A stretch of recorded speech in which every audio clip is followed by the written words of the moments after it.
Hello, this is Ben119 and welcome back to another video. So today we're going to be doing a Pikmin 1 video and we're going to be getting a perfect score on the impact site. So this is challenge mode, and basically what you have to do is you get an entire Pikmin day to grow as many Pikmin as you can. And what we're going to be doing is we're going to be getting every single Pikmin possible on the impact site, which is 278 Pikmin, which is a perfect score. A few of the other maps are possible to get perfect scores on, however you have to be ridiculously fast or you have to be a tool assisted speedrun to do it. But yeah, this map is probably the most reasonable one to do with a perfect score.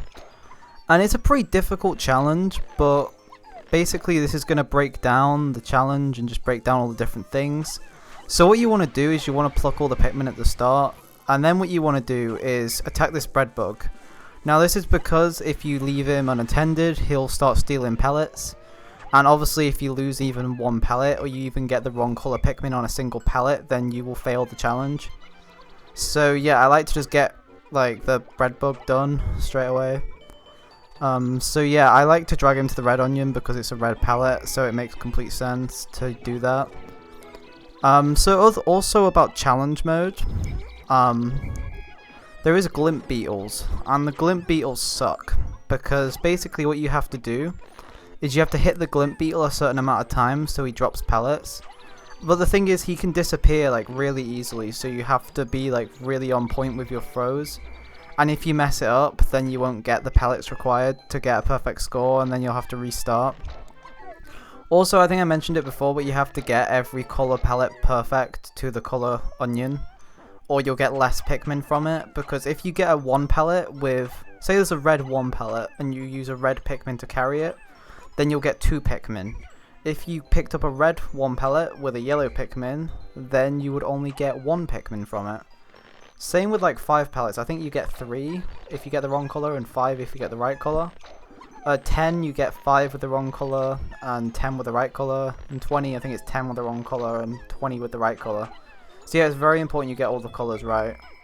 Think about Pikmin 1, especially the GameCube version. I am playing on Wii version, but it still sucks on Wii, is switching between Pikmin, because with Pikmin 3 you can literally just switch them really easily. But with this game, it basically relies on which Pikmin are the closest to you. And even though you can automatically, like manually switch which ones are like closest to you, it can still just be annoying to throw them. And some of the wrong ones will get thrown like most of the time, so you have to be really careful. Like right there I accidentally threw a red even though I was like using blues. So yeah, there's that. I'd say GameCube is a lot harder. I do have the GameCube version, but it's the PAL version, and I just prefer Wii, to be honest.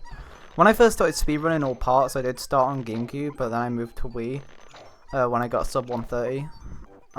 So yeah. I would say this challenge is not as hard as the 8-day challenge. I did say this in the description of the raw video I uploaded, which is basically this same video but without commentary, and it's just gameplay. So you can just watch the challenge in its raw form without me just talking over it, in case you want to do that. This is more of a tutorial / analysis. But yeah, I would say this challenge is almost as hard as the 8-day challenge. The 8-day challenge, if you don't know, is basically completing the story mode in 8 days, which requires doing Distant Spring in a single day, which is a really big roadblock for a lot of low-level to even mid-level speedrunners for the game. And once you overcome that roadblock, I'd say you're like a mid-level player, especially if you're doing the 8-day route in your all parts runs. But yeah, I wouldn't say this is as hard. It's a different kind of difficulty. With this kind of mission, you just have to be very on point with all the colours. But even if you do get all the Glimp Beetle pellets and you do get all the right colours, there is still a chance you can run out of time. So you have to make sure you're doing everything as fast as possible all the time. You can make a few little mistakes here and there. You'll even see I make some like little mistakes. I might have already made some already. But in general, you can't really afford any big mistakes because you'll run out of time. So yeah, I'm just going to push this box here because we'll now have 2 things going at once. I think the main thing is there's not any specific route you should follow. You could follow my route if you want. I think my route's pretty good. There's probably other routes that are like slightly faster by speedrunners. But the main thing is having multiple things going at once. Like, for example, plucking Pikmin while Pikmin are carrying pellets. Having like a box moving where you're plucking Pikmin. You know, just having loads of things going at once is always best in Pikmin speedrunning and Pikmin mission mode, because it maximizes your time. This whole first half, I don't really enjoy the first half that much, because it's mainly just plucking Pikmin and just getting the boring pellets. But in the second half of the mission, you'll see doing the Glimp Beetle, we'll be doing the fire area up there, and we'll be doing the water area. And there's just a lot more interesting stuff to do. I'm not really motivated enough to try and get a perfect score in the other missions, to be honest. I would like to try and get some good scores, maybe in like Forest Hope or Forest Naval, or maybe even Distant Spring. But I'm just not bothered enough to try and get a perfect score. Plus, I'm not even sure how possible it is for like humans to get a perfect score in those longer areas, because there's so much more to do and there's enemies. But yeah, right here is the Glimp Beetle. And as you can see, I'm attacking him, and there we go. No wait, one more, it's one more, sorry. There we go. So I'm just going to whistle them off that pellet, because if that pellet got in the onion, it would have gone to the wrong onion, so I really had to just keep an eye on that pellet while I was attacking the Glimp Beetle, which was a bit stressful, but oh well. But yeah, the Glimp Beetle disappears, like, not long after, so you really have a really short window to attack him. And plus, like, with this game, especially like the GameCube version, if you played on that, like, attacking a Glimp Beetle is just really, really annoying. So even landing a Pikmin on top of a Glimp Beetle is like really hard to do, so having to do that multiple times before he disappears is a lot to ask. But yeah, it kind of makes the challenge what it is. I think if it wasn't for that Glimp Beetle, this challenge would be a bit easy, and it would be a lot less stressful. Because once you get past this point, like, the thing is, with this Glimp Beetle, I've probably attempted this challenge about 10 to 12 times, and I've only ever got past that Glimp Beetle twice. So, once you get past this point, you have an insane amount of pressure not to mess anything up. Because the thing is, you don't want to run out of time. Now that you've done the really hard, stressful bit, which is kind of RNG based, the last thing you want is to mess up these pellets, or to be really slow on a section, or to collect the wrong colour, because that's just going to be awful, because then you'll have to do the RNG section again, or slash the really hard section. I don't know if it's RNG, I guess it kind of is, because of the way he runs. Like, if he runs into a wall, then it is easier. I would say it is more skill than RNG, because you can get bad RNG and still do it. But yeah, the RNG can help sometimes, and you can like save time if you have better RNG. I'd say I got pretty good RNG. RNG, if you're not a speedrunner, or you just don't know what it means random number generation. It's basically to do with how things act in games. So if someone says like, I've got good RNG, then it means that they got good luck. I'm just letting you know, it's a term used a lot in Pokemon games as well. But yeah, we're on 100 Pikmin, so there should be no more plucking Pikmin. Right here I'm just splitting them off. You'll see I split my group a lot. It's just that with Pikmin 1, splitting your entire group is quicker than sometimes switching. It's not like Pikmin 3 where it's like an instant switch. Like, this game is very slow.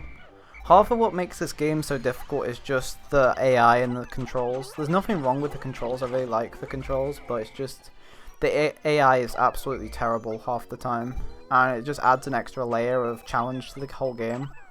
Like mission mode, challenge mode, story mode, especially speedruns, like the amount of times stuff has gone wrong just because of Pikmin AI. Like, you leave enough Pikmin on a part and then you come back and like one of them's not grabbed the part, and it's just, then you've got to do an extra day, and it's just really annoying. But yeah, now all we've got left really is the final section, which is the water section. So we have about 2 dots of time left, which I'd say if you have 2 dots of time left, you have just about enough time to do this section. So try and get to this bit with 2 dots of time left. If you're really fast, you might have 2.5 or even 3 dots of time, if you make no mistakes. I would recommend doing the Glimp Beetle as early as you can. Now, you need to do the Glimp Beetle at a point where you have a lot of Pikmin, because then you can throw loads of Pikmin. But at the same time, the later you leave it, the more you risk having to redo more stuff. Like, for example, if I leave it right till the end and I mess it up, I have to do everything else again perfectly just to get back to try it again, when it's not even guaranteed to work. So right here, I have exactly enough blues. I have 30 blues, which is exactly the amount I need. 32, actually, to get all the pellets out. So yeah, you want to make sure you have all them blues with you so you can get everything out. Make sure to switch the Pikmin colours around once they're out the water, because they'll go to the wrong onions if you don't, which is really bad. Like right here, I accidentally threw red, so I made sure to switch. So you have to just be completely alert this whole time when you're doing this final section, or even just the whole mission. You just have to be completely on point with every single colour. You have to be fast. It's relentless. But yeah, there we go. So everything's on its way back, and yeah, I think we've done it. Now I know I have done it because this is a voiceover that I'm doing afterwards. But yeah, that's the whole challenge. I would say again, like the 8-day challenge is harder just because of distance spring in one day being absolutely brutal and being a huge like wall for a lot of mid-level players. But yeah, there we go. 278 once that pellet gets back. So yeah, just set off some fireworks to celebrate.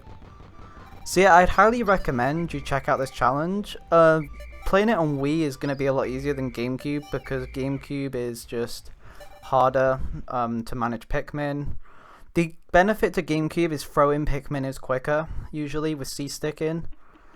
But the thing is, with like actual pellet, getting all the right colours, that's going to be even harder than Wii. Because manually switching Pikmin is like a lot harder to do, and it's just nowhere near as responsive as Wii. But there we go, impact site 278.